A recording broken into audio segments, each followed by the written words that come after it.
നമസ്കാരം, news prime മലയാളത്തിലേക്ക് സ്വാഗതം. ആന്ധ്രയിൽ നിയമസഭാ തെരഞ്ഞെടുപ്പുകളിലും അതുപോലെ ലോക്സഭാ തെരഞ്ഞെടുപ്പുകളിലും BJPയുമായി സഖ്യം ചേരുന്നതിനേക്കാൾ വളരെയധികം ഫലവത്താകുന്നത് കോൺഗ്രസ് നേതൃത്വവുമായി അടുക്കുന്നതാണ് എന്ന് കൃത്യമായി നിരീക്ഷണം നടത്തുകയാണ് ചന്ദ്രബാബു നായിഡു.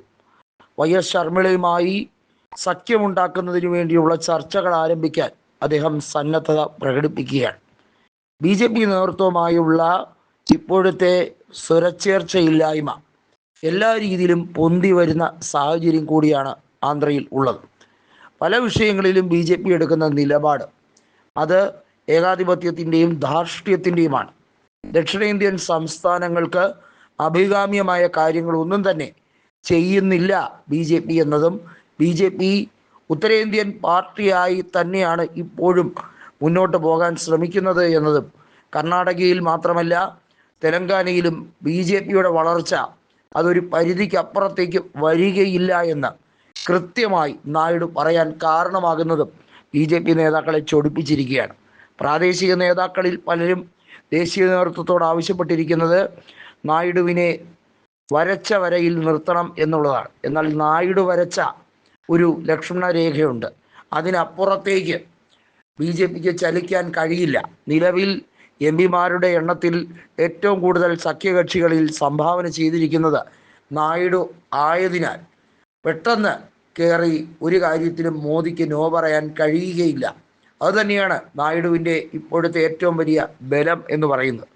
2014 സഖ്യമുണ്ടായിരുന്നപ്പോൾ പോലും BJPക്ക് കേവല ഭൂരിപക്ഷം ഉണ്ടായിരുന്നു. നായിഡുവിൻ്റെ വാക്കുകൾക്ക് അത്ര വില കൊടുത്തില്ല. ഇടക്കാലത്ത് വെച്ച് നായിഡു മോദിയുമായി തെറ്റിപ്പിരിഞ്ഞ ഒരു സാഹചര്യം കൂടി ഉണ്ടായിരുന്നു. എന്നാൽ ഇപ്പോഴത്തെ അവസ്ഥ അങ്ങനെയല്ല. നായിഡു പറയുന്നതും പ്രവർത്തിക്കുന്നതുമൊക്കെ നരേന്ദ്രമോദിക്ക് ഒരുപക്ഷെ നാളെ വിലങ്ങുതടിയായി മാറാം. മോദിക്കും അമിത്ഷായ്ക്കും അത് കൂടുതൽ പ്രശ്നങ്ങൾ ഉണ്ടാക്കിയെടുക്കാം. അതെല്ലാം മനസ്സിലാക്കിക്കൊണ്ടുള്ള നീക്കമാണ് നായിഡുവിൻ്റെ ഭാഗത്തു നിന്നും ഉണ്ടാകുന്നത്. എങ്ങനെയെങ്കിലും ഒരു സഖ്യത്തിൻ്റെ രീതിയിലേക്ക് കാര്യങ്ങൾ മുന്നോട്ട് പോയാൽ അത് കൃത്യമായും ജഗൻമോഹന് തിരിച്ചടിയായി മാറും.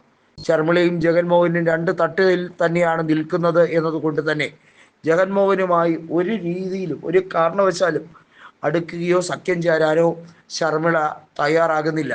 നായിഡുവുമായിട്ടുള്ള സഖ്യത്തിൻ്റെ നീക്കങ്ങളെക്കുറിച്ചും പല വിഷയങ്ങളിലും നായിഡു എടുക്കുന്ന സ്റ്റാൻഡ് അത് ഇന്ത്യ മുന്നണിക്ക് അനുകൂലമായി മാറുകയാൽ അത്തരത്തിൽ ഒരു നീക്കം ഒരു പക്ഷേ പുതിയ ഒരു രാഷ്ട്രീയ ചായ്വിലേക്ക് മാറാൻ സമയം എടുത്താൽ പോലും അത് മാറ്റിയെടുക്കാൻ കഴിയും എന്ന പ്രത്യാശ കോൺഗ്രസ് നേതൃത്വത്തിന് ഉണ്ട്. AICC നേതൃത്വം വളരെ തീക്ഷ്ണതയോടെയാണ് ആ സംസ്ഥാനത്തെ നോക്കിക്കാണുന്നത്. ഒരു കാലത്ത് ഏറ്റവും കൂടുതൽ MP-മാരെ ദക്ഷിണേന്ത്യയിൽ നിന്നും സംഭാവന ചെയ്തിരുന്ന സംസ്ഥാനം. 2009 ആന്ധ്രയിൽ നിന്ന് മാത്രം 42-ൽ 33 MP-മാരും ജയിച്ച സംസ്ഥാനം. ജയ്പാൽ റെഡ്ഡിയെ പോലെ അതിപ്രഗത്ഭരായ രാഷ്ട്രീയ നേതാക്കൾ ഉദയം ചെയ്ത സംസ്ഥാനം. അതുകൊണ്ട് തന്നെ ആന്ധ്രയെ കൈവിടാൻ കോൺഗ്രസിന് മനസ്സ് വരുന്നില്ല.